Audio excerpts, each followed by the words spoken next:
Bonjour Flavie. Merci d'être présent avec nous aujourd'hui pour une thématique hyper intéressante. Je pense qu'il y aura beaucoup à dire, tu vas nous en parler tout au long de la soirée. Donc, merci d'être là aujourd'hui. Pour ceux qui ne connaîtraient pas encore le docteur Fogel, bon, peut-être que tu vas certainement te présenter mieux que moi, mais tu as un parcours hyper intéressant, d'abord en tant qu'urgentiste, et puis rencontre avec le docteur Castronovo, avec d'autres experts dans le domaine qui t'ont donné envie, ouais, c'est ça, de développer d'autres choses. Aujourd'hui, tu as ta propre clinique qui regroupe d'autres médecins. À Paris, dans le 12e. Génial. On est assez nombreux. Ouais, c'est nombreux. Chouette. Donc c'est sympa, une petite dynamique. Oui, tout à fait. Aujourd'hui, on parle thyroïdie, on parle déséquilibre, micronutrition, accompagnement de ces déséquilibres. Je te laisse la parole. Ouais, super, merci beaucoup Flavie. On pourra répondre à des questions à la fin s'il y a des collègues qui ont des questions. Bien sûr. Prise en charge, voilà. Bon, bah. Alors, attends, tu me dis, là vous voyez bien mon écran? Non, là on ne le voit pas, donc tu peux refaire ce que tu as fait. D'accord, ok. Hop, share screen, ok. La fenêtre, partager. Donc là, vous le voyez là. Parfait. Top. Alors, je vais remplir l'écran. Et c'est bon. Vous voyez bien? Oui, tout à fait. Allez, super. Alors moi, par contre, je n'ai pas de retour. Hein. Donc, s'il y a des questions ou autres, tu modères parce que je n'ai pas de retour. Ce que je vous invite, c'est à mettre vos questions dans la discussion. Laurent, tu fais ta présentation et on revient à la fin sur les questions. Comme ça, on est sûr qu'on est au clair et qu'on répond à tout. Et vous me voyez, moi, ou pas? On te voit. D'accord. Tu me vois, mais tu vois aussi le PowerPoint. Et si jamais, par exemple, avec ma souris, je bouge, là, vous voyez la souris bouger? Oui, tout à fait. Ah, cool, ok, très bien. Je vais vous montrer des trucs. Super. Donc voilà, les troubles de la thyroïde. Donc, on va voir tout ça aujourd'hui. C'est un cas banal et fréquent, mais malheureusement, on a souvent des patients qui reviennent un peu déçus de leur consultation auprès de nos confrères parce que on leur a dit, bah, écoutez, votre TSH est dans les normes, alors c'est dans votre tête, hein, grosso modo, les troubles. Alors en fait, pas du tout. Ils ont des symptômes parfois assez typiques comme la fatigue, la dépression, un taux de cholestérol qui peut être un peu élevé. Frilosité, surpoids, perte de cheveux, vous voyez, donc tout ça c'est des signes classiques d'hypothyroïdie et on va voir comment on peut aller chercher les troubles de la thyroïde avec le bilan. Voilà, donc ça c'est vraiment embêtant parce que les patientes se sentent vraiment pas bien et on leur a dit, bah non, votre biologie est tout à fait normale, donc c'est pas la thyroïde. Alors, pour rappel rapide, la thyroïde, donc c'est une petite glande qui est située sur la partie antérieure du cou, là, ici. Elle est formée donc de 2 lobes qui font à peu près 5 cm sur 2 cm de large. Et bien sûr, elle va régler de nombreuses fonctions métaboliques dans l'organisme. Donc là, d'un point de vue microscopique, c'est le follicule thyroïdien. On voit que le follicule thyroïdien est lui-même composé donc de cellules qui sont agencées, les thyréocytes, comme ça, de forme circulaire. Au milieu de ces thyréocytes, on a la colloïde qui est pleine de thyroglobuline. Et vous vous souvenez peut-être qu'on dose dans la maladie Hashimoto des anticorps anti-thyroglobuline. Et vous avez du tissu conjonctif, des capillaires sanguins, bien sûr, pour apporter des nutriments, mais aussi pour que les échanges et que les hormones thyroïdiennes puissent être envoyées dans la circulation. On a des cellules C qui sont responsables de la sécrétion de calcitonine. Et voilà globalement comment s'agence le follicule thyroïdien. Alors, la thyroïde, c'est notre chef d'orchestre de la symphonie hormonale, puisque la thyroïde elle va être à l'origine de la régulation de nombreuses fonctions métaboliques, notamment au niveau du système nerveux, du rythme cardiaque, du tube digestif, puisque la thyroïde elle va notamment activer tout ce qui va être sécrétion de suc gastrique, de suc pancréatique, etc. Et donc, le péristaltisme intestinal aussi, donc du coup, constipation, un des symptômes de l'hypothyroïdie et la gastroparésie aussi. La température corporelle, c'est un petit peu le thermostat interne de l'organisme. Bien sûr, les consommations d'énergie. Les troubles de la fertilité peuvent être aussi impactés. La thyroïde, c'est l'hypothyroïdie, en tout cas, c'est un des premiers motifs d'infertilité, de problèmes de fertilité. Et voilà. Alors, il y a de nombreux signes cliniques que l'on peut rechercher, notamment qui ont été résumés par le docteur Norbert Kurland, qui a été relayé largement par docteur Résimond, un de mes confrères qui m'a beaucoup inspiré sur tout ce qui est problème de thyroïde. Donc, on a notamment les problèmes de fatigue, notamment fatigue dès le matin, avec un sommeil qui n'est pas récupérateur. On peut avoir de l'apnée du sommeil parce que vous avez de la rétention d'eau, et cette rétention d'eau peut faire gonfler les cornets et tout, au niveau ORL, le voile du palais, etc., qui peuvent entraîner de l'apnée du sommeil. On peut avoir aussi de la bradypsychie, donc le cerveau un peu au ralenti, cette histoire de brouillard mental, des troubles de mémoire, de concentration, l'humeur qui peut faire up and down jusqu'à la dépression. Donc, vous voyez, ça touche quand même beaucoup d'organes. Au niveau de la régulation de la température, on peut se retrouver avec des problèmes tels l'intolérance au froid, frilosité, moins de transpiration, les extrémités un peu froides, jusqu'à la maladie de Raynaud. Excuse-moi, Laurent. Ouais. Excuse-moi de te couper. En fait, son PowerPoint ne défile pas. Ah, donc on reste sur la même slide dans notre visuel. Ah voilà, c'est bon. Là, tu le vois? Ah, mais là, on voit. Vous n'avez pas vu ça? Vous n'avez pas vu ça? Oui. Ah ouais, c'est ouf. Oui. Alors maintenant, ça vient de changer. Donc je sais pas. Voilà, là on voit. Oui. Attends, je mets en plein écran. Là, si je défile, c'est bon? Tu vois ou pas? Non, là on voit pas. Ah, mince. Donc si je me mets pas en plein écran, là, tu vois? Oui, c'est ça. Bon, après, c'est pas gênant. On voit bien ou pas? Oui, tout à fait. Bon, bah, si on voit bien, on va rester comme ça. J'imagine que tu connais ta présentation par cœur, donc ça ne pose pas de problème. Non, c'est pas gênant, moi. Mais vous voyez quoi, là? Vous voyez la présentation, quand même? Oui, tout à fait. Et Okay. quand tu tournes, quand tu es en petit écran, on voit. Donc, si c'est OK pour toi, tu peux rester comme ça. Oui, bah, je reste comme ça, alors il n'y a pas de souci. Merci. Bon, bah, dommage. Alors voilà, hein, le follicule thyroïdien, vous voyez, hein, les thyrocytes, la colloïde au milieu, les capillaires sanguins, le tissu conjonctif, la cellule C, voilà. Et puis là, c'était un petit peu la symphonie hormonale. Je me suis embêté quand même à faire ce dessin avec l'IA. Vous voyez, l'IA a oublié le I de thyroïde, mais je trouvais que c'était joli quand même. Donc, voilà, je vais partager. Donc les signes cliniques d'hypothyroïdie, on a dit, fatigue, sommeil, fonction cognitive, la température, température matinale basse, et puis bien sûr au niveau du poids, de la digestion, la prise de poids, on a le métabolisme qui est ralenti, donc on prend du poids. On peut avoir de la constipation, comme je disais tout à l'heure, la gastroparésie, ça, c'est l'estomac qui se contracte moins bien, et donc du coup on va avoir du reflux, de l'hypochloridrie, et puis l'œdème matinal, évidemment au niveau du visage, ce qu'on appelle le myxœdème, voilà.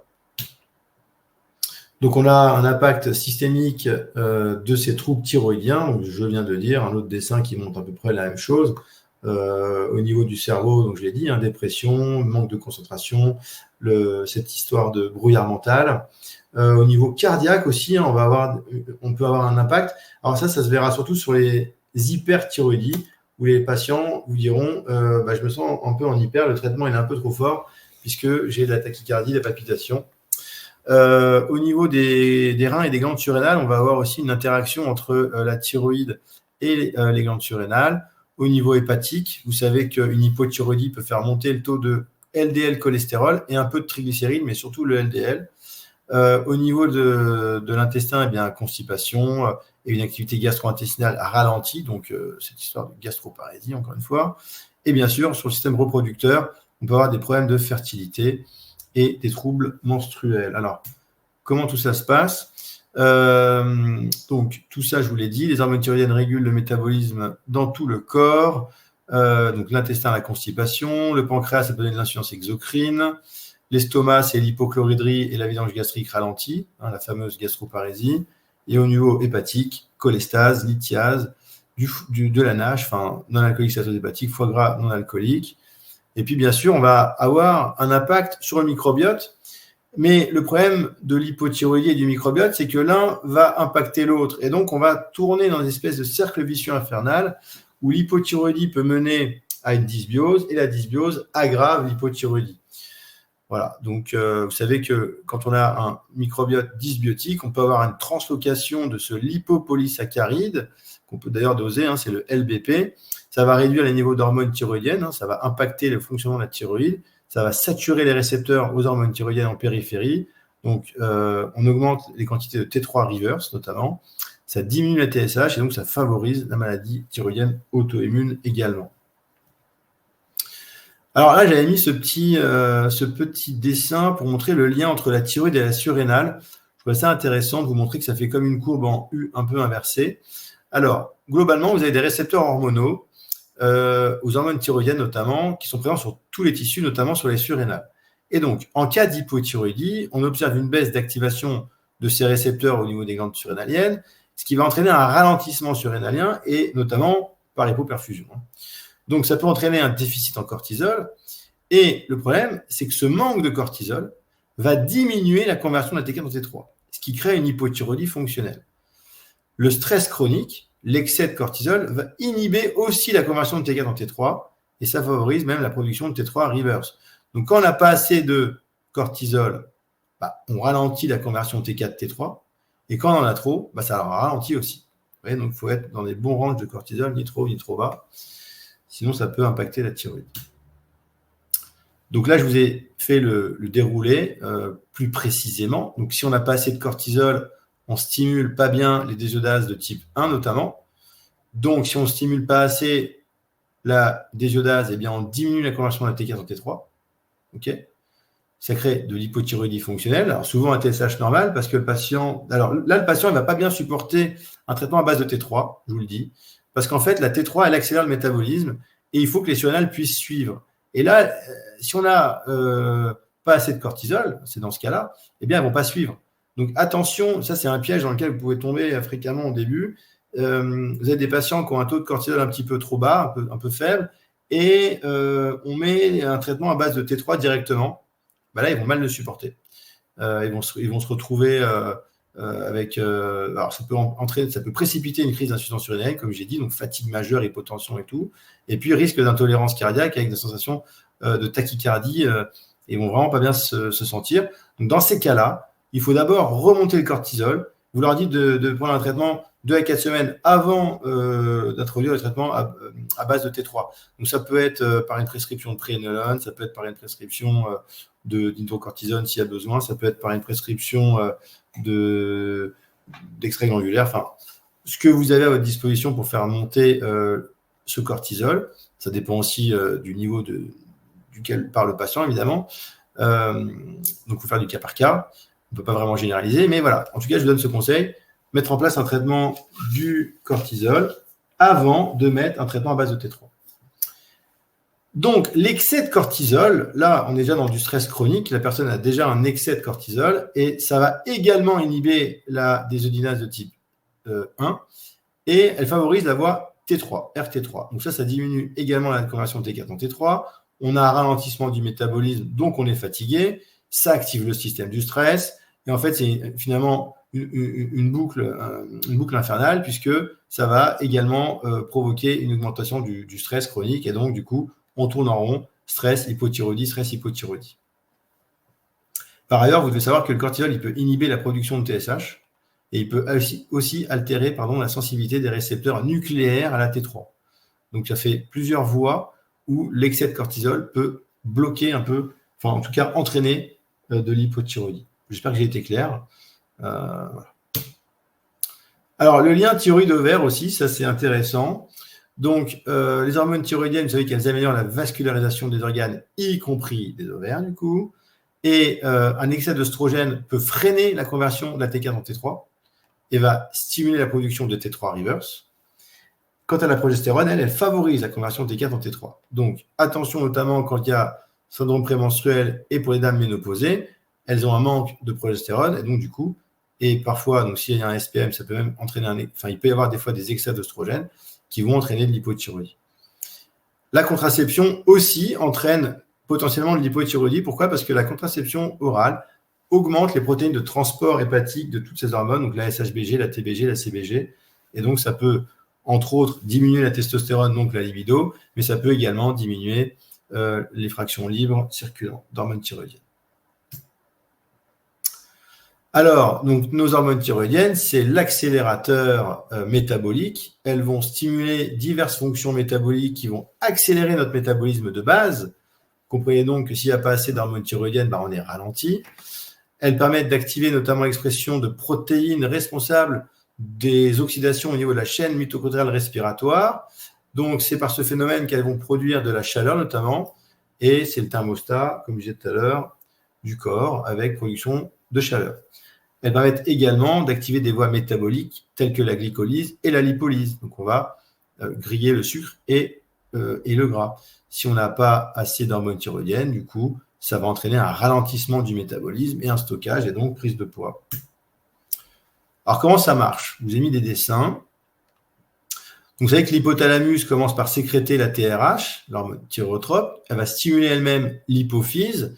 L'hypophyse, à son tour, va sécréter la TSH, la thyroïde stimulating hormone, qui va stimuler l'entrée d'iode dans la thyroïde, notamment au travers de transporteurs, on va le voir.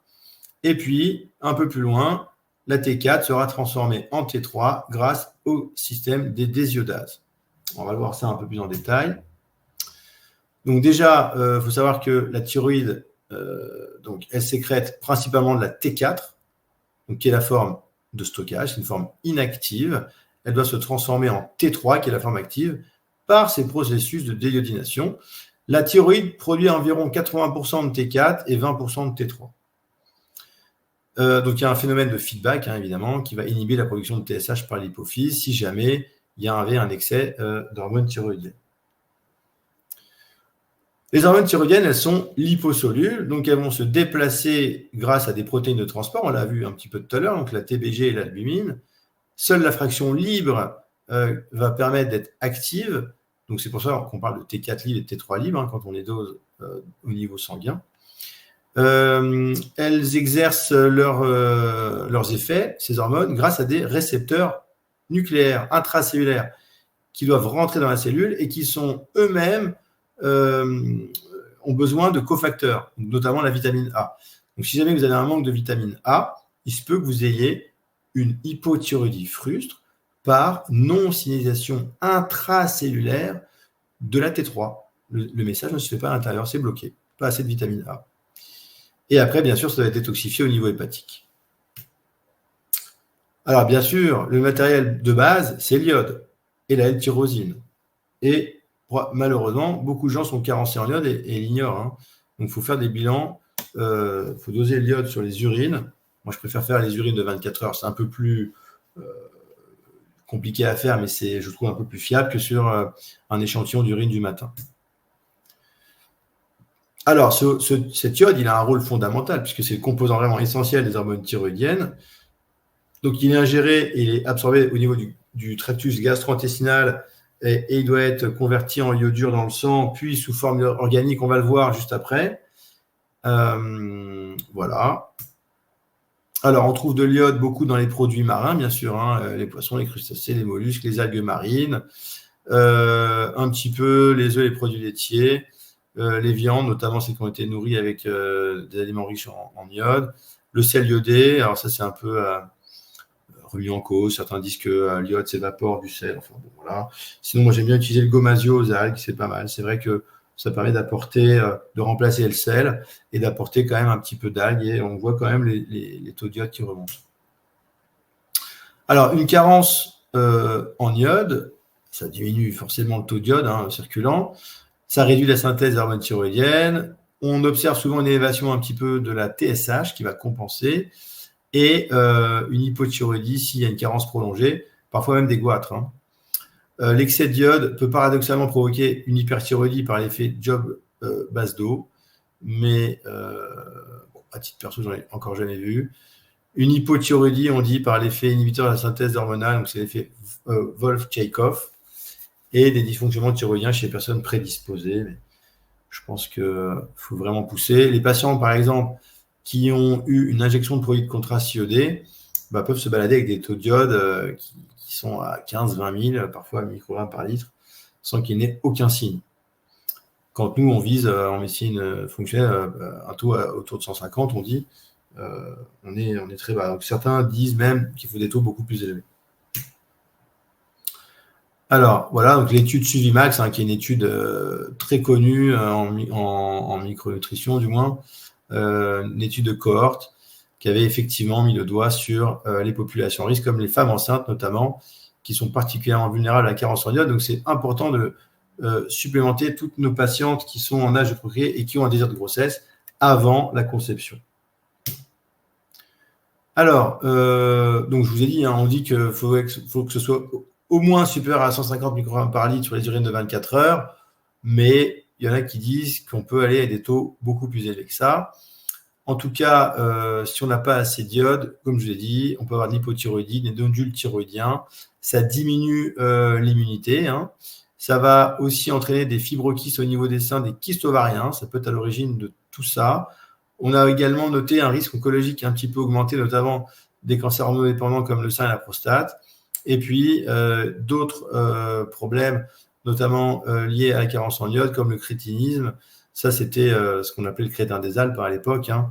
Ils n'avaient pas assez de sel iodé dans les montagnes. Et donc, ça donnait des dames qui avaient des goitres monstrueux et de l'hypothyroïdie pendant la grossesse et des enfants qui avaient des problèmes de développement du système nerveux et donc qui naissaient avec un retard mental.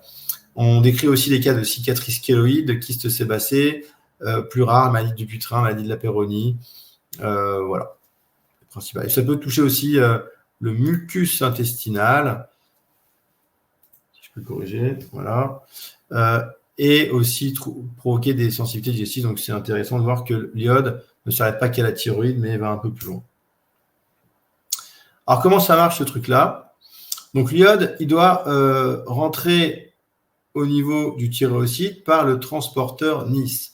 Donc, d'abord, la TSH se lie à son récepteur sur la membrane du thyréocyte. Ça va activer l'entrée d'iode sous forme iodure dans le thyréocyte. Alors, tout ça, ça nécessite de l'ATP. Donc, qui dit ATP dit des bonnes mitochondries fonctionnelles et du magnésium, bien sûr. Cette iode va traverser le thyréocyte, va aller de l'autre côté et va rentrer au niveau de la colloïde, vous voyez ici, traverser, et va se transformer en iode organique sous l'influence de la thyroperoxydase. Donc, c'est notre enzyme au niveau du thyréocyte. Donc, vous voyez qu'on entend souvent aussi parler des anticorps anti-TPO. C'est ça, les TPO, la thyroperoxydase. Donc, cette transformation de l'iode iodure en iode organique est sous l'influence de la TPO et va générer une réaction d'oxydation et donc générer des radicaux libres. Donc, ici, c'est la glutathion peroxydase qui va agir et il faut du sélénium. Donc, attention, ça c'est un message très important. Si vous donnez de l'iode à vos patients parce qu'ils sont carencés en iode, checkez vraiment leur sélénium parce que s'ils sont carencés en sélénium, vous risquez de faire pire que mieux. Pourquoi? Puisque en mettant de l'iode, vous allez activer cette réaction et s'il n'y a pas assez de sélénium, on va avoir des radicaux libres qui peuvent détruire les thyréocytes, les faire éclater. Et si on a ici des lésions cellulaires, qu'est-ce qui va se passer? Il y a des débris de colloïdes, donc de thyroglobuline qui est ici, et de thyroperoxydase qui vont se retrouver dehors. Or, dehors, c'est quoi? C'est les cellules immunitaires qui vont trouver ces antigènes et qui vont dire, mais ça, c'est quelqu'un que je ne connais pas, c'est de l'étranger pour moi, je l'attaque. Et vous allez faire des anticorps anti-TPO et anti-thyroglobuline, et c'est le début de la maladie d'Hashimoto. Donc, attention, s'il y a de l'iode, ok, mais du sélénium pour contrebalancer cette réaction de stress oxydatif ici. Ça, c'est un message hyper important. Donc, la TSH, vous voyez qu'elle active le transporteur Nice et également la thyroperoxydase. L'iode organique va se fixer ensuite à la thyroglobuline. Voilà, donc les thyroglobulines, elle va avoir d'abord la tyrosine qui va se fixer dessus. Hein. Je crois qu'il y a 150 à peu près résidus tyrosine sur la thyroglobuline. Ça va sortir ici. Il va y avoir un assemblage avec l'iode qui va former la T4. D'accord? Donc 80% de T4 et 20% de T3. Alors, ça, c'est quelque chose que je vous ai déjà expliqué tout à l'heure. Le rôle de l'interaction de la mitochondrie et de la thyroïde. Alors, il y a des récepteurs mitochondriaux, il y a des récepteurs AT3 sur les mitochondries. Donc, c'est aussi pourquoi les hormones thyroïdiennes, s'il y a de l'hypothyroïdie, vont impacter notre fonctionnement, notre production d'ATP. Hein. Comme il y a des récepteurs à la T3 sur les mitochondries, ça va les stimuler.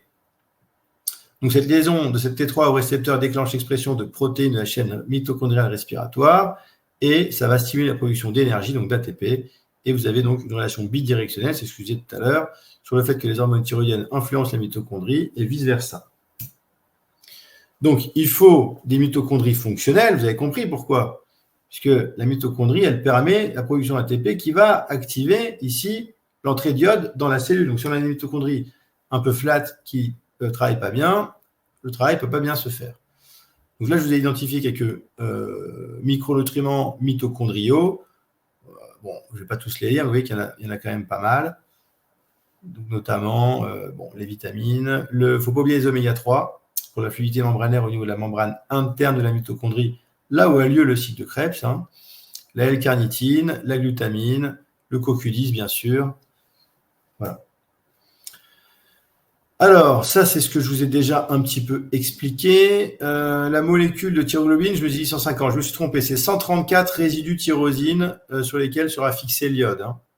Voilà, ça c'était le petit point. Alors, à noter que la conversion de la phénylalanine en tyrosine, elle est fer-dépendante. Ça, c'est intéressant parce qu'une carence en fer peut également entraîner un petit peu d'hypothyroïdie parce que vous n'aurez pas assez de L-tyrosine. OK ? Donc, on peut prendre de la L-tyrosine directement, mais l'alimentation vous apporte la phénylalanine qui va se transformer en tyrosine grâce à une enzyme qui est fer-dépendante. Donc, y pensez aussi, le fer, c'est un cofacteur important. Tout ça, je vous l'ai déjà expliqué. Voilà. OK. Alors, la thyroperoxydase, donc c'est une enzyme clé du métabolisme de la thyroïde. Vous avez compris pourquoi. Elle est ici. Elle permet d'assurer cette transformation de l'iode iodure sous forme organique qui permet la production de la T4. Alors, il faut savoir que cette thyroperoxydase, elle est également fer-dépendante puisque c'est une enzyme héminique. Donc ça, c'est intéressant. Elle est également, la TPO, elle nécessite également de la vitamine E, du zinc, du manganèse, du molybdène, de la vitamine A et du sélénium. Vous voyez que donc il y a quand même pas mal de micronutriments qui sont nécessaires à cette thyroïde.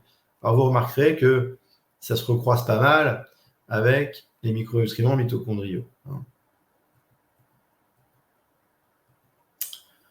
Donc voilà, cette réaction de stress oxydatif, donc il y a besoin de sélénium pour contrer la production de radicaux libres. C'est la fameuse réaction de Fenton.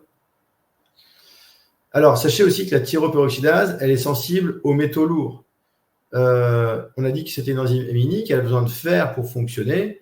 Mais le problème, c'est que si vous avez des métaux lourds, ils peuvent se mettre à la place du fer et bloquer votre TPO et donc entraîner de l'hypothyroïdie. Donc, on voit bien l'impact du fluor, du brome, du mercure, du plomb, tous ces métaux lourds qui peuvent être particulièrement problématiques et qui vont bloquer l'activité de la thyroperoxydase. Donc, bien sûr, quand on a un patient devant vous, il est essentiel d'évaluer le risque d'exposition à des toxiques environnementaux par où est-ce qu'il habite, qu'est-ce qu'il fait comme travail, qu'est-ce qu'il consomme, etc. Donc, on va regarder les désiodases maintenant. Je vous ai expliqué qu'il y avait besoin de transformer cette T4 en T3 grâce au système des iodases. Donc, ces désiodases, alors voilà, c'est l'enzyme clé de la transformation de T4 en T3, ça je vous l'ai dit. Ça se produit principalement au niveau du foie, du rein, mais il y a d'autres tissus périphériques qui contiennent bien sûr ces désiodases. Je crois que je vous le dis un peu plus loin. Cette activation donc, de la T3, elle est importante, bien évidemment, et tout ça est dépendant du sélénium, puisque les désiodases sont des sélénoprotéines. Encore une fois, important du sélénium, on l'a vu tout à l'heure, pour contrer le stress oxydatif dans le thyréocyte, mais également pour activer nos désiodases. On peut avoir des désiodases qui sont fonctionnelles. De base, vous avez un bon gène qui fait que vous avez une bonne désiodase. Par contre, elle ne va pas bien transformer la T4 en T3 parce qu'elle n'a pas assez à manger. Donc, c'est quoi qu'il faut lui donner à manger? Vous voyez, le sélénium, le zinc, le cuivre, le magnésium. Donc, on est toujours un peu autour des mêmes marqueurs. Donc, quand vous les faites dans le bilan, vous voyez que c'est bas, il faut tout remonter parce que vous voyez que ça impacte vraiment à tous les niveaux. Donc, la désiodase de type 1, on parle souvent de la DIO2, mais il existe la désiodase de type 1. Elle est principalement dans le foie et les reins. Elle est responsable d'environ 80% de la production de la T3 circulante et elle intervient vraiment dans le métabolisme de base. La DIO2, elle est plutôt active au niveau du système nerveux central, des muscles, le cœur, même dans la thyroïde, il y en a aussi, l'hypophyse, le tissu adipeux, même le tissu adipeux brun. Donc, elle fournit la T3 nécessaire au niveau local et souvent, vous remarquerez quand vous avez des désiodases qui sont mutées, vous avez souvent des patients qui vous décrivent du brouillard mental. Probablement, c'est parce qu'elles ont un manque de transformation de T4, T3 au niveau cérébral Et donc, on peut imaginer qu'il y a une petite hypothyroïdie à cet endroit-là. Il y a aussi les désiodases de type 3. Alors, celle-là, elle va plutôt produire la T3 reverse, qui est une forme inactive des hormones thyroïdiennes, et on en a bien besoin, la T3 reverse. Vous allez voir dans certains cas, et ce n'est pas forcément une T3 à bannir totalement. Alors, voilà comment ça se passe. Donc, de base, vous avez une transformation de la T4 en T3 un peu via la désiodase de type 1, et donc 80% et plus ou moins 20% par la désiodase de type 2. Et dans certaines conditions, on aura la désiodase de type 3 qui va produire la RT3, qui va être un bloqueur. Vous voyez, c'est pas la même, l'iode n'est pas au même endroit. Et du coup, on va bloquer le métabolisme thyroïdien. On va le ralentir. Alors, ça, c'est intéressant. Quand il y a un état de stress, par exemple, quand on a une infection, de la fièvre, une inflammation ou un jeûne court, on a envie de faire une économie d'énergie, de réduire le métabolisme de base pour conserver le métabolisme au niveau des organes vitaux. Et donc, on va produire la T3 reverse pour maintenir l'homéostasie et pour diminuer le métabolisme de base. Donc, vous voyez qu'on en a besoin dans certaines conditions aiguës. Le problème, c'est quand ces situations se chronicisent, quand le jeûne devient trop prolongé, quand l'inflammation se chronicise et devient persistante, en cas de stress chronique, qu'est-ce qui se passe? On a tellement produit de RT3 qu'on va engendrer de l'hypothyroïdie, parce que là, pour le coup, on a trop bloqué le métabolisme thyroïdien. Donc, dans ces cas-là, ça peut être gênant. Pour autant, faut-il la doser systématiquement? Chacun aura son avis sur la question. À titre personnel, je ne le fais pas, parce que si jamais on trouve une T3 reverse un peu haute, alors ça peut être intéressant des fois parce qu'on ne comprend pas ce qui se passe, donc on fait un dosage, on voit qu'elle est élevée, ça peut donner des explications. Je vous dis franchement, j'ai presque 12 000 bilans, j'en ai pas fait beaucoup, mais à chaque fois que j'en ai fait, elles ne sont jamais revenues très très hautes, limite normale haute. Donc finalement, c'est un bilan qui n'est pas remboursé, qui coûte un peu et qui, je trouve, n'apporte pas énormément de valeur. En revanche, doser les cofacteurs et les remonter quand il y en a besoin, ça, c'est beaucoup plus concret, je trouve.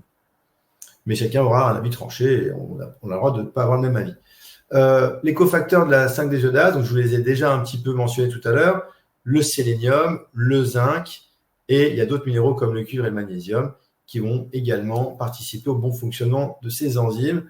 Donc tout ça est important, je pense, à doser et à complémenter quand il y en a besoin. Alors, le polymorphisme de la désiodase de type 2, c'est quelque chose qu'on peut faire assez facilement finalement dans les bilans qu'on demande. Et vous avez plusieurs variants génétiques.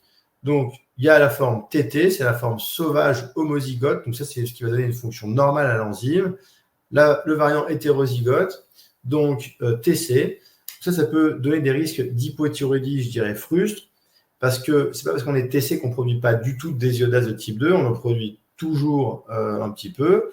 On va avoir des gens qui sont TC et qui vont très bien produire, ils auront un niveau de T3 normal, d'autres qui sont TC qui auront un niveau de T3 bas. Donc ça encore, c'est pas du 100%. Encore faut-il avoir les cofacteurs qu'on a vus pour les activer, ces désiodases.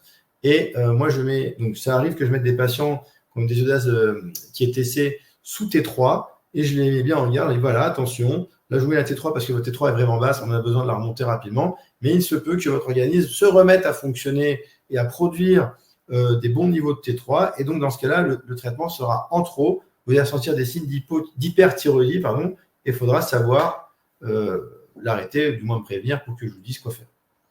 Et puis il y a les gens qui sont CC, donc ils ont le variant homozygote qui donne une hypothyroïdie frustre plus significative. Alors c'est vrai que ces gens-là sont plus enclins à avoir des taux bas de T3.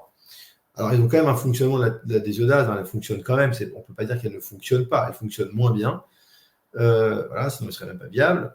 Mais on peut avoir des cas exceptionnels. Moi j'ai des gens qui ont des désiodase qui est CC et qui ont des bons niveaux de T3 et qui fonctionnent bien et qui sont de thyroïdie. Donc encore une fois, la médecine, ce n'est pas du tout blanc ou du tout noir, c'est une zone de gris avec différents niveaux et à vous d'aller traiter chaque personne de façon spécifique et personnalisée en fonction de ses problèmes, de la clinique, etc.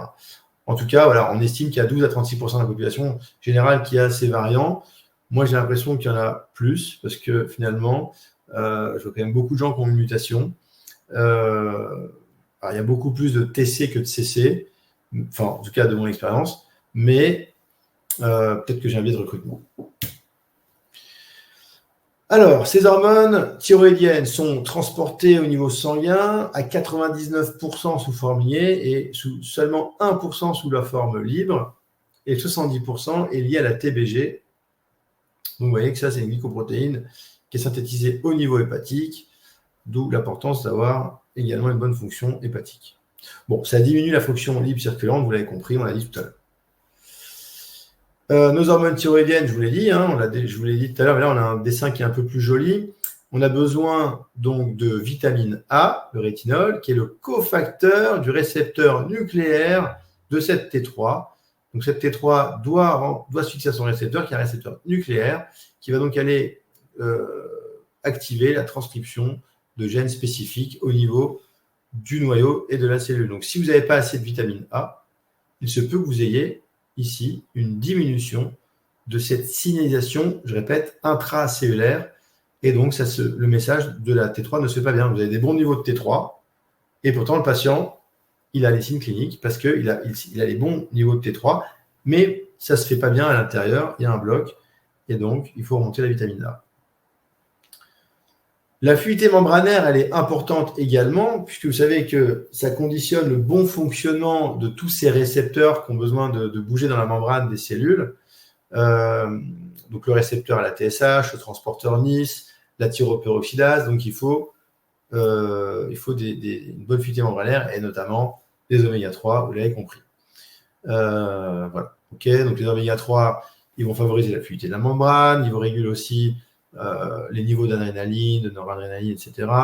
Ils ont une action anti-inflammatoire. Bon, je ne reviens pas là-dessus, je pense que ça, c'est des choses que vous connaissez. Alors, la TSH. Les normes labo, souvent, c'est entre 0,4 et 4. Bon. Pour autant, il y a quand même beaucoup de gens qui sont entre 0,4 et 4 et qui ne vont pas bien. Alors, bien évidemment, quand ils sont au-dessus de 4, là, clairement, c'est l'hypothyroïdie. Il n'y a pas trop de questions à se poser. Nous, on va vous dire que c'est optimal une TSH en dessous de 1,5. D'accord ? Au-dessus de 1,5, vous êtes quasiment sûr, à 100%, que le patient il va avoir une carence en iode, en zinc, en sélénium. Voilà. Donc ça, il faut aller les rechercher. Et une personne qui a une TSH au-dessus de 1,5 et qui est traitée, faut bien regarder son traitement parce que peut-être qu'il n'est pas bien adapté. Et surtout, poser les questions, est-ce qu'il est en euthyroïdie ou pas ? S'il a une TSH à 2 et qu'il est en euthyroïdie clinique et que les niveaux sont corrects, il ne faut pas non plus aller chercher à écraser sa TSH à tout prix. Ce n'est pas ce que je dis. Mais c'est un outil pour savoir apprécier un peu l'environnement, l'ambiance générale, je dirais, la TSH. Donc ça, c'est une plaque que j'ai empruntée à Stéphane Résimon, qu'il a lui-même empruntée à Thierry Hertog, donc elle circule. Mais j'ai cité tout le monde. Et donc Thierry montrait sur cette plaque que des niveaux de TSH élevés pouvaient augmenter le risque donc, cardiovasculaire, notamment avec une TSH entre 2,5 et 4, altérer les fonctions cognitives dès lors que vous aviez une TSH au-dessus de 2. Ça pouvait donner aussi lieu à une mortalité prématurée et qu'on visait une valeur cible en dessous de 1,5. Voilà. Donc, voilà donc, les carences micronutritionnelles qu'on retrouve assez fréquemment dans les problèmes d'hypothyroïdie. Donc, le magnésium, 80% des gens sont carencés, notamment si ils stressent ou qu'ils ont une transpiration abondante, là, c'est 100%. Alors, il faut savoir que le stress vous fait uriner du magnésium et ça aggrave le stress qui vous fait repisser du magnésium. Donc, c'est le cercle vicieux infernal. Donc, quand on est stressé, il faut prendre des doses élevées de magnésium. Carence en B12, il y a 80% des patients qui sont carencés en B12, on l'observe assez fréquemment, et 100% s'ils sont sous IPP ou qui sont végétaliens ou végétariens. En cas de... alors, les carences en sélénium, c'est aussi une carence qu'on observe assez fréquemment. Le zinc aussi. Alors, pourquoi, me direz-vous? Tout simplement parce que déjà, les gens, souvent, ils ont du leaky gut. Donc, s'ils ont du leaky gut, ils ont des villosités abrasées, donc ils ont une moins bonne absorption des micronutriments. Vous imaginez que si on passe d'un terrain de tennis à une table de ping-pong, on n'absorbe pas pareil. Et puis, bien sûr, il y a un problème au niveau aussi de l'alimentation moderne. On a appauvri les sols. On a fait des cultures sous serre ou hors sol ou que sais-je. Donc, du coup, les fruits et les légumes ont moins de vitamines et minéraux. La vache qui broute l'herbe elle-même est moins riche en vitamines et minéraux. Donc, toute la chaîne alimentaire est impactée. On se retrouve avec des patients qui sont carencés de plus en plus aujourd'hui. Voilà, le molybdène, le manganèse, la ferritine. Alors, elle chute en cas de dysbiose, le fer bien sûr, et en cas de règles abondantes. Et bien sûr, la progestérone peut s'observer une carence, notamment chez les patients qui sont en prédominance œstrogénique ou qui ont un syndrome prémenstruel ou à la ménopause, tout simplement. Alors, l'Hashimoto. Donc ça, c'est la thyroïdite auto-immune la plus fréquente. Elle touche 10 fois plus les femmes que les hommes. Alors, vous savez pourquoi? Vous avez bien la réponse, elle est marquée juste en dessous. C'est le facteur R, Autoimmune Regulator. Alors, ce facteur, c'est un facteur de tolérance immunitaire au niveau du thymus. Et il est moins exprimé chez les femmes en raison des œstrogènes qui vont l'inhiber. Donc, mesdames, vos œstrogènes diminuent ce facteur R, et c'est pour ça que vous êtes plus enclin aux maladies auto-immunes. Donc, je pense que ce n'est pas quelque chose qui est trop connu. Donc, ça, c'est une petite astuce encore qu'on donne ce soir. Voilà. Alors, le diagnostic biologique, bien sûr, ça repose sur la présence d'anticorps, alors, surtout les anti-TPO. C'est eux qui signent vraiment la maladie d'Hashimoto. On a aussi les anticorps anti-thyroglobuline qui peuvent être augmentés. Donc, ces anticorps vont bloquer la fonction thyroïdienne et vont entraîner une destruction progressive de la glande thyroïdienne. Et ça donne des thyroïdes atrophiés qui produisent plus assez d'hormones thyroïdiennes et donc hypothyroïdie. Alors, une autre cause d'hypothyroïdie, plus rare, je dirais, c'est 5 à 10% des cas d'hypothyroïdie selon le docteur Norbert Kurland. C'est l'hypothyroïdie centrale. Alors, elle est plus difficile à trouver. Il y a souvent un retard au diagnostic. Ce sont des gens qui ont des TSH basses ou normales, parce qu'elles ont un défaut de production au niveau hypophysaire. D'accord ? L'hypophyse ne produit pas assez de TSH, donc elle est basse ou normale. Et ils ont des niveaux de T4 et de T3 qui sont basses, du coup par défaut de stimulation, mais la thyroïde elle est normale, elle n'est pas malade. C'est souvent une origine congénitale, ça peut être secondaire à des pathologies qui vont affecter l'hypophyse ou l'hypothalamus. Et le problème, c'est souvent non diagnostiqué parce que les médecins se concentrent sur la TSH. Donc, quand ils font que la TSH, comme elle revient basse ou normale, on passe à côté, quoi. Donc, en gros, l'idée, c'est de savoir évoquer ce diagnostic quand on a une TSH qui est normale ou basse, avec une T4 elle-même basse et des signes cliniques d'hypothyroïdie. C'est pas normal d'avoir une T4 basse et des signes d'hypothyroïdie. Et voilà. Ok, donc j'espère que c'est clair. Quand on a une T4 qui est basse, la TSH devrait augmenter pour stimuler la production d'hormones. D'accord ? Alors, il y a une autre cause qui est un peu moins grave, je dirais. C'est le syndrome de résistance à la TSH. Bon, alors ça, c'est d'origine génétique, ça, probablement. C'est lié à une mutation qui entraîne une perte de fonction partielle ou totale du récepteur de la TSH sur le thyréocyte. Et donc, la TSH, elle ne peut plus exercer sa fonction stimulatrice sur la thyroïde. Donc, ça donne des TSH parfois très élevés, parce que l'hypophyse dit il se passe quoi là, il n'y a pas assez de T4. Voilà. Donc, on peut avoir des TSH qui sont très élevés, malgré une correction de l'hypothyroïdie. Ça, je l'ai déjà observé. Et alors, il n'y a pas grand-chose à faire. Il faut tolérer cette TSH parce qu'en fait, elle ne va jamais baisser, quoi. Okay, donc, ça m'est déjà arrivé, ça, des patients avec des TSH explosés, des niveaux T4, T3 qui étaient bons, ils étaient en euthyroïdie clinique, et en fait, faut juste arrêter de se battre, on ne fera pas baisser la TSH, il y a un syndrome de résistance.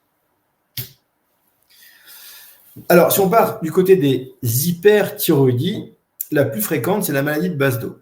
Donc ça, c'est une maladie auto-immune. Alors, on va produire des anticorps qu'on appelle les TRAC. C'est des récepteurs contre les récepteurs de la TSH. Et eux, au contraire, ils vont stimuler ces récepteurs, et donc ça va donner de l'hyperthyroïdie. On va avoir des signes d'hyper. Okay, donc c'est la cause la plus fréquente d'hyperthyroïdie, et ça touche principalement les femmes avec un ratio de 6:1. Voilà. Alors, le BASDO, il faut savoir qu'il y a une bactérie intestinale qu'on appelle Yersinia enterocolitica, qui peut constituer un facteur de risque reconnu pour développer cette maladie par un mécanisme qu'on appelle de mimétisme moléculaire ou mimétisme antigénique. Il y a un épitope antigénique de cette bactérie qui est commun au récepteur de la TSH, et l'anticorps va reconnaître un fragment de TSH et va l'attaquer. Donc ça peut être à l'origine d'une maladie de BASDO. Voilà. Donc ça souligne l'importance d'avoir un microbiote eubiotique, notamment quand vous traitez vos maladies auto-immunes au niveau de la thyroïde. Alors le BASDO, en médecine fonctionnelle, on ne va pas avoir beaucoup de leviers. En tout cas, il va falloir avoir un équilibre intestinal au top, on l'a vu. Vous pourrez avoir éventuellement un petit levier d'action sur tout ce qui va être gestion de l'inflammation, prise en charge de l'inflammation chronique de bas grade et du stress oxydatif.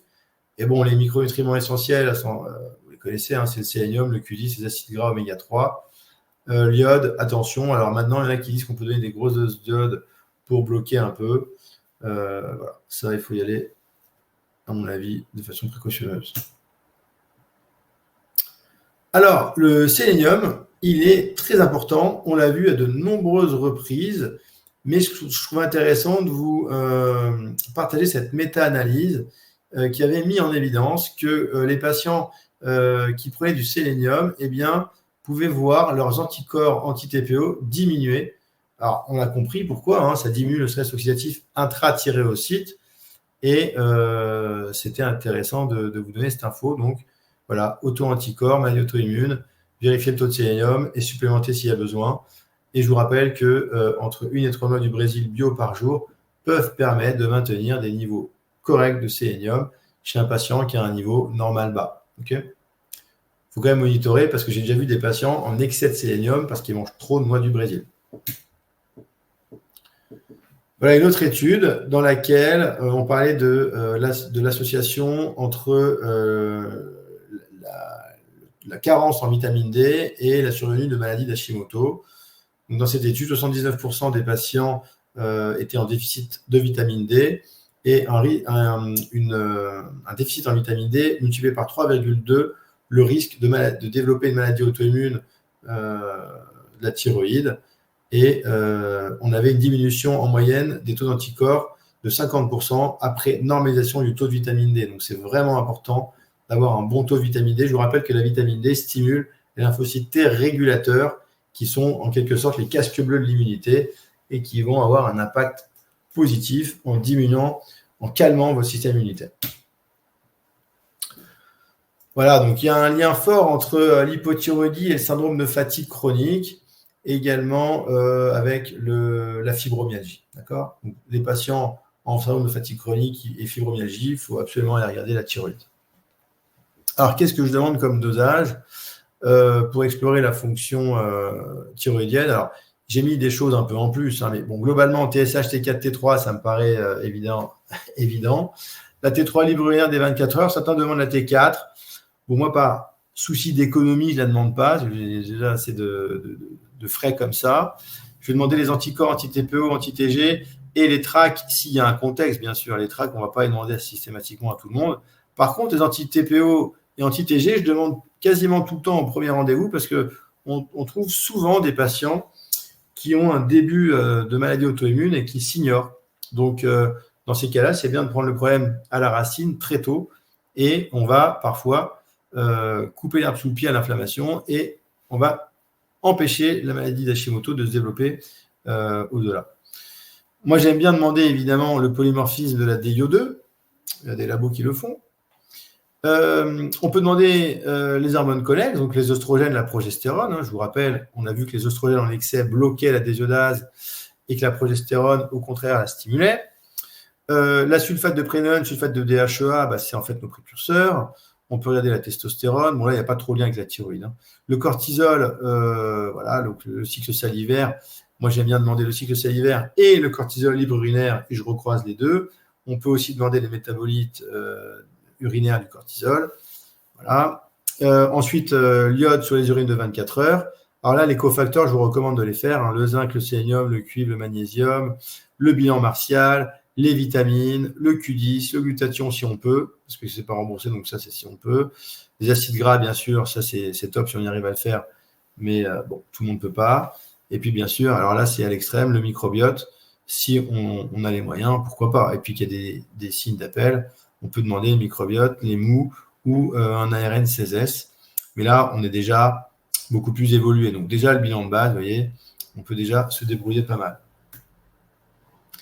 Alors, bon, ça c'est le laboratoire. Bon, ça c'est un des laboratoires à l'IMSS, hein, voilà, donc pour ne pas le citer, bon, c'est pas grave. En tous les cas, bon, ils ont un bilan thyroïdien type.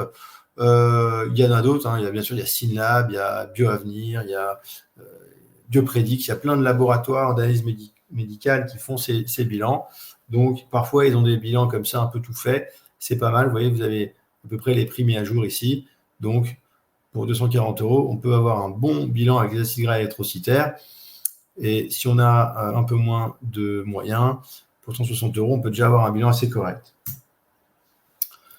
Alors, l'approche thérapeutique. Bon, évidemment, les règles nutritionnelles de base, avec un équilibre alimentaire ciblé. Moi, je vais souvent leur recommander d'enlever le gluten et le lait de vache dans tout ce qui est maladie auto-immune. Pourquoi? Parce que le gluten et le lait de vache, peut-être vous savez, ils sont pro-inflammatoires. Ils vont provoquer des ouvertures au niveau de la barrière intestinale et donc ça augmente le leaky gut, ça augmente l'inflammation de bas grade. Et quand on a une maladie auto-immune, on n'a pas envie d'augmenter l'inflammation chronique. Et effectivement, on observe que quand les gens arrêtent de manger gluten et lait de vache plus spécifiquement, ou du moins on réduit drastiquement leur consommation, ou pas sur des blés anciens, etc., lait de brebis, lait de chèvre, eh bien, on observe une diminution des taux d'anticorps. Ça, c'est intéressant. On mettra en place, bien sûr, un traitement approprié de l'intestin en fonction de ce qu'on aura. Est-ce que c'est un SIBO? Est-ce qu'il y a une dysbiose? Est-ce que sais-je? Donc ça, il faudra mettre en place un traitement. Au niveau du traitement hormonal, alors, moi, j'aime bien utiliser des extraits glandulaires thyroïdiens. Voilà, ça, c'est intéressant chez les patients qui n'ont pas de traitement de la thyroïde déjà initié, qui ont une hypothyroïdie frustre, voilà, que vous avez identifiée, avec une T3 notamment qui est basse. Alors, on pourra utiliser certains extraits glandulaires. Un patient qui a déjà de la T4, par exemple, qui a déjà du lévothyrox ou du TCAPS ou du L-thyroxine ou que sais-je, dans ces cas-là, on pourra lui proposer une prise en charge avec un petit peu de T3. Donc, soit vous avez le Tiral qui est un mélange T4-T3, soit vous avez le Synoven qui est la T3 seule. Donc, en fonction de votre patient, soit vous laissez son lévothyrox qu'il avait de base et vous rajoutez un petit peu de Synovel, soit vous passez sur le Tiral. Ça, après, c'est chacun qui gère comme il a envie et comme c'est le plus simple pour le patient. Voilà. Ensuite, que dire de plus? Il faudra avoir un équilibre global au niveau hormonal. Vous avez vu qu'il y avait l'impact de la progestérone, donc on pourra éventuellement donner un peu de progestérone naturelle, surtout pour nos patientes. Alors, évidemment, en l'absence de contre-indication, principalement, c'est le cancer du sein. Ça ne va pas passer par 4 chemins. Donc, s'il n'y a pas de cancer existant, bien sûr, progestérone naturelle pour nos patientes, et puis un traitement hormonal de la ménopause si besoin. On peut aussi accompagner avec les précurseurs, donc la prénolone, la DHEA et la testostérone éventuellement pour les messieurs principalement.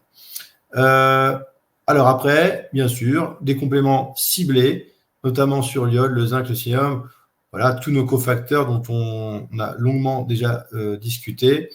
Dès lors que vous avez des carences identifiées, n'hésitez pas à les prescrire. Je vous rappelle que si le patient ne consomme pas assez d'oméga 3, de poissons gras, ça à l'interrogatoire, vous pouvez tout de suite le savoir. S'il vous dit je mange des poissons gras une fois ou deux par semaine, quasiment d'office, vous savez qu'il est carencé en oméga 3. Donc, bon, moi j'aime bien faire le bilan à titre personnel, ça me permet de voir d'où on part et où on arrive, et après d'équilibrer, parce qu'après on arrive à savoir en prenant une capsule par jour, 4 jours sur 5, etc., 4 jours sur 7, on arrive comme ça très finement à doser nos supplémentations. Mais bon, s'ils n'ont pas les moyens de le faire, on peut mettre des petites doses d'oméga 3, entre 500 mg et 1 g par jour, les jours où ils ne mangent pas d'oméga 3, et comme ça, on ne se plante pas trop. J'étais un peu trop loin, là. Voilà. Alors, les extraits glandulaires, bon, j'aurais pas dû. Je vous ai mis des noms de marques. Voilà, bon, il y a le GTA, il y a le GTA Forte, il y en a d'autres. Suprathyroïde Forte, enfin, bref. Donc, tous ces extraits glandulaires contiennent parfois des petites doses de T4, il faut le savoir. Et donc, notamment le GTA standard, il y a à peu près 1 g de T3 dedans, GTA Forte 4 microgrammes. Donc, c'est quand même pas rien, ça fait baisser les TSH. Hein. Donc, on ne fait pas n'importe quoi avec ça, on commence doucement, si on ne sait pas trop, et on augmente progressivement. Et on voit surtout comment le patient se sent. Alors, après, on a les plantes adaptogènes. Donc ça, c'est intéressant parfois à utiliser, notamment l'ashwagandha. Lui, il va stimuler la glande thyroïde parce qu'il augmente la production de la T4 et T3. Donc, il a des bénéfices reconnus sur le cognitif, notamment il améliore cet aspect mémorisation, favorise le sommeil, il agit un peu comme un agoniste cholinergique, il a une action bien sûr adaptogène, donc il améliore plutôt la résistance au stress et il soutient les glandes surrénales, l'ashwagandha. Donc on a vu l'importance des glandes surrénales et du cortisol, ni trop bas. Et puis il a un effet un peu antioxydant, anti-inflammatoire, donc il est intéressant. Tous les patients n'ont pas de bénéfices mirobolants, mais il faut essayer. Des fois, ça fonctionne pas mal. Le gugule, enfin, j'avais envie d'en parler parce que c'est une plante dont on parle assez fréquemment, qu'on retrouve aussi fréquemment dans les compléments, dans les compléments pour la thyroïde. Donc le gugule, qu'est-ce qu'il fait? Lui, il améliore également la conversion de l'hormone T4 en T3. Donc il augmente la concentration de T3 active. Il stimule la thyroïde, il augmente la capture de l'iode et il active la thyroperoxydase. Il a également une activité de stimulation sur les désiodases et il a un petit effet anti-âge, donc ce n'est pas inintéressant. La stratégie complète pour notre santé thyroïdienne, bien sûr, une alimentation équilibrée, éventuellement, alors riche en micronutriments essentiels évidemment, la gestion du stress. Alors, on peut donner des listes. Moi, je donne des listes à mes patients où ils vont trouver, où est-ce qu'il y a le sélénium, le zinc, etc. Donc, après, à eux d'aller se débrouiller en fonction de leur goût, évidemment.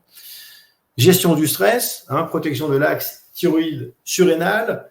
Donc là, il y a aussi beaucoup de moyens qu'on peut mettre en place. Le yoga, le MDR, Respirelax, etc. Faire du sport, bien sûr. Donc, il y a plein d'activités qu'on peut leur recommander. Veiller à une bonne santé intestinale et à restaurer la fonction barrière de l'intestin et un bon microbiote, eubiote, bien sûr. Soutenir la détoxication hépatique. Ça réduit également l'exposition aux perturbateurs endocriniens. Je vous rappelle que la TPO est une enzyme héminique et donc tous les perturbateurs endocriniens peuvent impacter la santé thyroïdienne.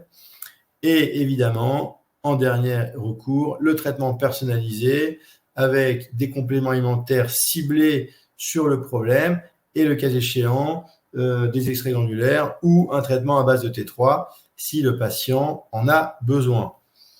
Et je crois qu'on a fini. Voilà, donc j'ai fait pile poil 1 heure. Bravo pour cet exploit. Merci Laurent pour cette présentation qui en 1 heure était hyper intéressante et hyper complète. On a eu quelques questions. Ok. J'arrête. Non, je laisse le partage comme ça au cas où si on a besoin d'y retourner. Oui, c'est ça, si tu dois revenir sur certaines choses. Okay. Moi, je vais juste prendre 2 minutes pour vous présenter Simplicure pour les personnes qui ne connaîtraient pas encore. Simplicure, c'est une plateforme qui regroupe différents laboratoires de compléments alimentaires et qui a vraiment pour visée d'aider les praticiens dans leur pratique à faire leurs recommandations. L'idée, c'est vraiment d'avoir un seul endroit où vous allez pouvoir du coup suivre ce que vous recommandez à vos patients, à vos clients, et eux, un seul endroit où ils commandent. Donc, ils reçoivent un lien avec un mail, avec les produits que vous avez sélectionnés, les posologies à laquelle vous souhaitez qu'ils prennent ces compléments alimentaires. et aussi un seul colis, un seul frais de port. Donc vraiment l'avantage est pour vous et pour vos patients, ce côté gain de temps qui est hyper intéressant et ce côté observance du coup, puisque c'est facile à mettre en place, ben, on se rend compte qu'ils passent à l'action et quand il y a une observance et quand il y a des résultats, forcément ils reviennent et donc c'est vraiment l'idée de rentrer dans un cercle vertueux. Je vous partage ici une petite bannière pour que vous puissiez facilement marquer votre intérêt à éventuellement découvrir Simplicure. C'est hyper intuitif, c'est gratuit, donc n'hésitez pas, un de mes collègues se fera un plaisir de vous présenter la plateforme et de vous montrer à quel point ça peut rentrer facilement dans notre pratique. Laurent, est-ce qu'on peut passer aux questions? Oui. Super. Alors, est-ce qu'on peut se complémenter en iode quand on est sous un traitement médicamenteux de type lévothyrox? Oui, on dit qu'il faut faire attention en cas d'Hashimoto. Voilà, mais on sait pourquoi. Pourquoi il faut faire attention en cas d'Hashimoto. C'est l'histoire de notre stress oxydatif intrathyroïde. Il ne faut pas oublier qu'on a une production ici d'anticorps et donc il faut bien prendre du sélénium si jamais on prend de l'iode. Ça peut aggraver le stress oxydatif et aggraver l'Hashimoto. Voilà, mais sinon, pas de problème entre iode et lévothyrox. Ok, très clair. Est-ce qu'au niveau de la prise de tyrosine, elle est déconseillée, elle est contre-indiquée en cas d'Hashimoto? Non, je vois pas pourquoi. On peut. Ok. Puisque la L-tyrosine, c'est un acide aminé de toute façon. Donc quand on mange, on en produit. Ok, très clair aussi. Quand tu parlais d'iode, Sabine demandait, est-ce que du coup, une personne qui aurait eu un examen avec injection d'iode, ça peut l'aider à faire remonter son taux d'iode? Ouais. Des fois, moi j'ai vu des patients, j'étais surpris. Ils avaient des taux d'iode à 10, 15, 20 000, je ne sais plus combien. Alors après, ça ne dure pas, ça redescend. Mais ça met plusieurs semaines à redescendre. Donc moi, je suspends la supplémentation dans ces cas-là et je la remets un peu plus tard. Ouais, c'est ça. C'est pas une solution sur du long terme, Non. mais tu adaptes la complémentation pendant. Ouais. Super. Par rapport aux nodules, est-ce que tu peux un peu nous expliquer d'où elles peuvent venir et si elles peuvent partir avec une bonne complémentation? Il y a des causes diverses, mais effectivement, la carence en iode peut être une cause effectivement de nodules thyroïdiens. Et on a déjà vu des goitres s'amender en prenant de l'iode. Donc, voilà, il faut contrôler. Alors, surtout, le problème, c'est que quand il y a des thyroïdes multinodulaires, le risque, c'est qu'il y a un cancer. Une fois, il faut se méfier. Il faut savoir faire les contrôles, éventuellement aller ponctionner les nodules qui sont un peu suspects. Mais ça, généralement, le radiologue, il le dit et voilà, c'est fait, quoi. Mais effectivement, on peut supplémenter avec de l'iode quand il y a une carence en iode, et c'est souvent le cas, et ça peut s'améliorer. Ok, d'accord, merci. Si c'est des nodules qui produisent, des fois, c'est l'inverse. Il faut se méfier, c'est vraiment du cas par cas. Ouais, c'est ça. Ok. Est-ce que une personne qui n'aurait plus qu'une moitié de thyroïde ou qui aurait eu une ablation, la prise en charge va être différente? Pas vraiment. Pas vraiment. Le problème, c'est que quand on a une hymithyroïdectomie, on a quand même une production et la nature étant bien faite, souvent, ça prend le relais. Voilà. Après, on peut quand même avoir une hypothyroïdie. Mais les patients qui ont eu une ablation totale de la thyroïde, là, évidemment qu'ils ont besoin d'hormones thyroïdiennes. Ils ne peuvent pas faire autrement. Ils ont besoin de T4. Pour autant, s'ils ont une mutation sur la désiodase, ils peuvent aussi avoir besoin de T3 des fois. Donc, la prise en charge à ce niveau-là va être la même. Après, on a vu que les désiodases, elles ont besoin de tous ces cofacteurs pour fonctionner. Et le patient, même s'il n'a plus de thyroïde, il doit quand même produire la T3 à partir de la T4. Et on a vu que ça se produisait beaucoup dans les tissus en périphérie. Donc, même s'il n'a plus de thyroïde, il faut quand même les cofacteurs. Donc, il va falloir mettre tous ces cofacteurs-là. Donc, c'est toujours valable. Donc, ouais. Ok. Après, c'est sûr que, alors, on a vu l'iode dans le cas du patient thyroïdectomisé, n'a pas le même intérêt parce que l'iode, c'est essentiellement pour les hormones thyroïdiennes. Mais je vous ai montré une plaque tout à l'heure avec tous les rôles de l'iode. Et le rôle de l'iode ne s'arrête pas seulement la thyroïde. Donc, voilà, c'est intéressant de pouvoir prendre de l'iode, même quand on a, ouais, c'est tout ce qui est marqué là, hein, même si on a une thyroïdectomie totale, si on a une carence en iode, moi je recommande quand même de traiter. Et j'ai une patiente, là, je pense à elle parce que je l'ai vue tout à l'heure, qui est thyroïdectomisée et qui est sous iode. Ok. Ouais. Est-ce que tu le conseilles aussi en cas d'hyperthyroïdie? Moi, ça, je fais vachement plus attention et ça, je travaille en duo avec l'endocrinologue. Hein. Là, il faut faire attention.